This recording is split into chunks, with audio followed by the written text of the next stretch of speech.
I'm Adrian, the cruise and travel guy. By now, you probably have seen media coverage related to a woman who was left ashore during a coral expedition's voyage. Yesterday morning, I appeared on Channel 7's Sunrise program to discuss this, but there's only so much you can say in 2 minutes, and I've since conducted a little bit more research into this issue to figure out what might have happened. I've spoken with past passengers and insiders to get a better sense of things, and I also want to address some of the comments that are occurring online now, because I honestly feel like you're either on the right side of history when it comes to this or the wrong side, and I'll tell you why in a minute.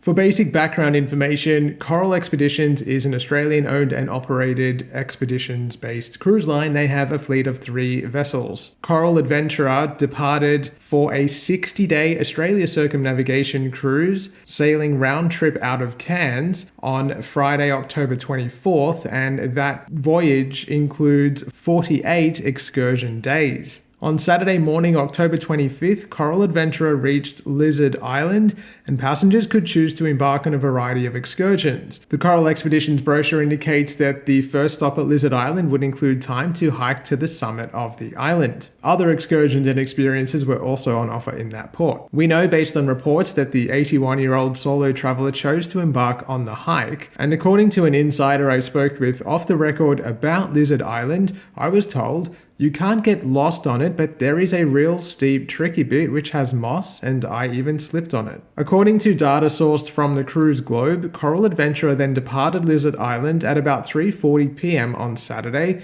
and continued to sail away from the island until approximately 8:40 p.m. when it turned around, arriving back at Lizard Island around 3 to 3:30 a.m. on Sunday, October 26th. The ship remained in the vicinity until about 7 p.m. Now reports from 7 News indicate that personnel from the ship contacted AMSA, the Australian Maritime Safety Authority, to report an incident at about 10 p.m. Saturday. Police were later notified at about 11:45 p.m. and a police rescue helicopter was dispatched at about 12:45 a.m. Sunday, October 26th. The woman was later found, unfortunately deceased, and her body was recovered on Sunday. It is a fact that the master of a ship must know who is on the ship and who is off the ship at any one time. It doesn't appear, based on what I could see, that there is any prescription as to how that information should be compiled. Some cruise lines, and a lot that you're probably familiar with, I certainly am, use a digital system where cruise passengers scan or tap or ding in and off the ship. When you get on the ship, you scan back on. So there's a digital record or footprint of your presence on the ship or off the ship. I've confirmed with Coral Expeditions past passengers and even an insider who is remaining off the record that the cruise line has, at least in the past, relied on paper manifests and manual procedures like clicker counting to maintain its records as far as who is off the ship and on the ship when in port. Of their cruise earlier this year, one passenger said, "I really feel for the crew on this ship. I've always found them to be so caring, and I'd happily join one of their cruises again one day." They added, "As we board the tender, we give our name and cabin number, and we're checked off on a list. Even after a while, when I thought they'd know me, being such a small ship, I still had to say my name and number each time. Once everyone is aboard, there are at least 2 head counts confirmed between at least 2 crew members. The same process is repeated in reverse when we return." Another passenger said, "Right beside the gangway was a desk where a senior crew member, either the captain, first or second officer, had a full passenger and crew manifest. This listed every passenger and crew member's name in alphabetical order and their cabin number. If you left the ship for a trip on the Explorer, your name was ticked off the manifest. When you returned, your name was again ticked off the manifest, again by a senior crew member. The crew were extremely pedantic about this, and as you can read by the comments from people who have obviously been on a Coral Expeditions cruise. I am also bewildered by how this event could happen. It's not like a normal cruise where if you get back too late, you miss the boat. That simply doesn't happen with these cruises. I asked how, based on their first-hand experience, they thought something like this could happen. They were also at a loss, saying, "I can understand how she may not have been able to complete the hike,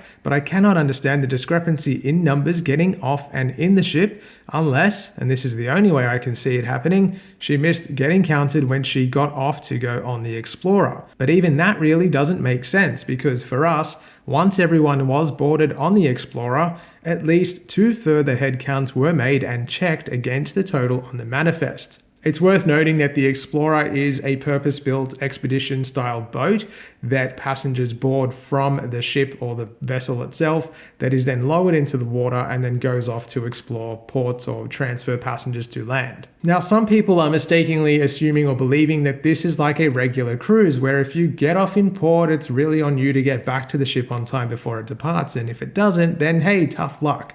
But that's not the case. This is an expedition cruise. That's exactly what was advertised, promised, and was being delivered. And the distinction is super important, because expedition cruising goes to places that are off-grid, remote, and part of the package that people are paying for is the guidance that comes with that from expedition guides and leaders, and that's all part of the package, and it's part of the reason that people do expedition cruising. Think about Antarctica or Australia's Kimberley region. These are really remote and quite dangerous areas if not treated with the right amount of respect and knowledge and expertise. So people are paying a premium to experience that in safety. I cruised the Kimberley a couple of years ago, and I know firsthand what it's like. I saw the safety protocols in place. This was not with Coral Expeditions, but I saw firsthand how very seriously safety is taken. So for all of those saying that it's the passenger's fault for not returning to the ship, you're off base completely. It's also worth noting that in black and white in the Coral Expeditions brochure, one of the advertised perks of this style of cruise is daily excursions and activities led by expert guides. Frankly, there is zero expectation of any passenger being left behind on a remote island. Attention, of course, now focuses to what went wrong, and like with most tragedies, I have a feeling that this is a series of events, missteps, occurrences that sort of led to this tragic end. For now, Coral Adventurer continues on her circumnavigation cruise and is due to arrive in Darwin early next week, when AMSA will apparently board to investigate further. There's a part of me that's surprised that Coral Adventurer didn't return to Cairns. This was right at the beginning of its circumnavigation cruise that this occurred, and I would want to hope that AMSA and other authorities would want to investigate this matter very quickly and promptly. Unless information comes to light that indicates that there was nothing that could have been done or no mistakes made, then I can understand that. But in this instance, when it seems like there are more questions than answers, I struggle to see how the cruise could continue without an investigation taking place sooner. Look, assuming that all of this information is correct, and I'm not claiming that it is, I've done research, but I'm not sitting here saying that this is all completely factual. I've relied on reports from past passengers, I've relied on other news articles about this incident, but assuming that it's all correct, is it high time that Coral Expeditions and other cruise lines update whatever passenger manifests or record-keeping technology they have so that it becomes electronic, so that there are redundancies in place should something go wrong? Perhaps it's high time that that becomes a requirement in maritime safety. Coral Expeditions is an Australian-owned and operated cruise line. It's very rare for that to even exist, so I think that in light of this tragedy, I can only imagine that their team are devastated, not because they're Australian, but because it's a small team. They have about 40 staff, I understand, in their Cairns head office, and about a further 200 that are employed in ship-based roles. So I can't even imagine how this has sort of impacted the whole team. But also, of course, and more importantly, I feel very much for this traveler who was on the trip of a lifetime. And unfortunately, this occurred, and very much feel for her family and friends as well. So this is really tragic. It's not a fun topic to discuss or talk about, but I think in light of the actual incident, I really wanted to clear up a few things, particularly around people that are thinking it's okay to blame the passenger. We can all laugh at passengers when they're pier runners and they return back to their ship in the Bahamas or, a major city. That's on you. Get your act together. Don't do a private tour if you're not going to get back to the ship on time. that's on you. This is not that. So I think we just need to be very clear about that. And I hope that the investigations can just sort of clear up what happened and that this never, ever happens again. Thanks for watching.